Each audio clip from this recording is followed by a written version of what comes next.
पिछले पार्ट में मैं 1 लाख रुपए कैश लेकर पहाड़ों में शहद खरीदने पहुंचा था, लेकिन माल लोड होने से पहले ही गांव के सभी मधुमक्खी पालकों ने मिलकर दाम बढ़ा दिए। पहले से साइन किए गए कॉन्ट्रैक्ट को मानने से इनकार कर दिया और कहा कि शहद सड़ जाएगा लेकिन मुझे नहीं बेचेंगे। तभी गांव वालों की तरफ से कॉलेज ग्रेजुएट झांग हाउस सामने आया और मार्केट इकोनॉमी का हवाला देकर 30 की जगह 50 रुपए किलो की मांग करने लगा। मैंने उन्हें याद दिलाया कि सड़क, बी बॉक्सेस और मिनिमम गारंटी प्राइस सब मैंने ही दी थी, लेकिन उन्होंने मेरी हर मदद को नजरअंदाज कर दिया, यहाँ तक कि मेरी अच्छाई को ही मेरी कमजोरी समझ लिया। हालांकि मैं पहले से ही रेट बढ़ाकर 28 रुपए देने वाला था, फिर भी लालच में अंधे हो चुके गांव वालों ने मेरी आखिरी पेशकश भी ठुकरा दी। अब आगे उस समय पूरे हनी मार्केट में 38 रुपए की प्रोक्योरमेंट प्राइस सबसे ऊंची थी। मुझे लगा अब इन्हें समझदारी दिखानी चाहिए, लेकिन मैंने इंसानी लालच को कम मांगा था। भीड़ गरज उठी और आज हमें भिखारी समझ रखा है। झांग हाउ ने कहा है शहद 80 का है और तुम 38 दे रहे हो, 50 से एक पैसा कम नहीं। अगर ईमानदारी नहीं है तो वापस जाओ, हम खुद लाइव स्ट्रीम करके बेचेंगे, अनसर्ट में बेचेंगे, तब जलना मत। भीड़ का माहौल अचानक गर्म हो गया। कुछ लोगों ने मेरे ड्राइवरों को धक्का देना भी शुरू कर दिया। मैं उन चेहरों को देखता रहा और अचानक मुझे ट्रक में रखा कैश बेहद मजाकिया लगने लगा। कभी इस गांव का शहद खराब रास्तों और खराब ट्रांसपोर्ट की वजह से बिक ही नहीं पाता था। सबसे बुरे समय में 15 रुपए किलो तक गिर जाता था। तब मैंने अपनी जेब से सड़क बनवाई, 30 रुपए किलो का गारंटीड रेट दिया और वादा किया कि अच्छा या थोड़ा कमजोर शहद हो सब खरीदूंगा। ट्रांसपोर्ट लॉस और फ्रेशनेस बनाए रखने के लिए मैंने food grade high density containers खरीदे और टेम्परेचर मॉनिटरिंग वाले सैकड़ों नए बी बॉक्सेस बनवाकर इन्हें दिए। लेकिन फिर पूरे देश में रेयर कोल्ड वेव आई। उत्तर के हनी फार्म्स बर्बाद हो गए। दक्षिण के बड़े हनी प्रोड्यूसिंग एरियाज में भी लगातार बारिश से प्रोडक्शन आधा रह गया। लेकिन इस गांव की भौगोलिक स्थिति ऐसी थी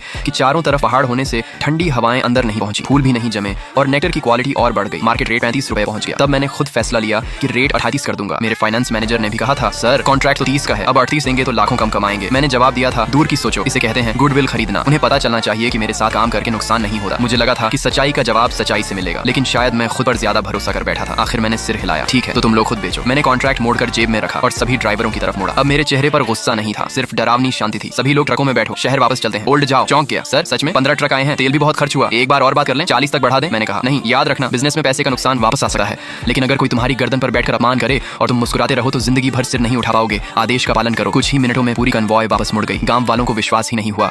उन्हें लगा था मैं गिड़गिड़ाऊंगा, मोल भाव करूंगा और आखिर में 50 रुपए मान लूंगा। झांग हाउ गुस्से में चिल्लाया, झुआंग बिफान, अगर आज चले गए तो बाद में घुटनों पर आकर भी मांगोगे तो नहीं बेचेंगे। मैं रुका, मुड़ा और उसे ऐसे देखा जैसे कोई मस्खरा तमाशा कर रहा हो। सब लोग अपनी आज की बातें याद रखना, कौन सही है और कौन गलत ये ऊपर वाला देख रहा है। भीड़ चिल्लाई, भगवान का नाम लेकर मत डराओ, हम अपना हक मांग रहे हैं, काला दिल तुम्हारा है। मैं मुस्कुराया, अगर तुम्हें लगता है कि लाइव स्ट्रीम से 100 रुपए मिलेंगे तो मैं तुम्हें अमीर बनने की शुभकामना देता हूँ। ये आसमान से गिरा हुआ खजाना मैं नहीं संभाल सका, तुम ही रखो। इतना कहकर मैं गाड़ी में बैठ गया। जैसे ही हमारा काफिला पहाड़ से बाहर निकला, पूरा गांव खुशी से झूम उठा। मेरे जाते ही झांग हाउ गांव के बीच बने बड़े लकड़ी के मंच पर चढ़ गया। देखा सबने, यही होता है कैपिटलिस्ट पेपर टाइगर। उसे पता चल गया कि अब हमारा खून नहीं चूस पाएगा, हम जीत गए।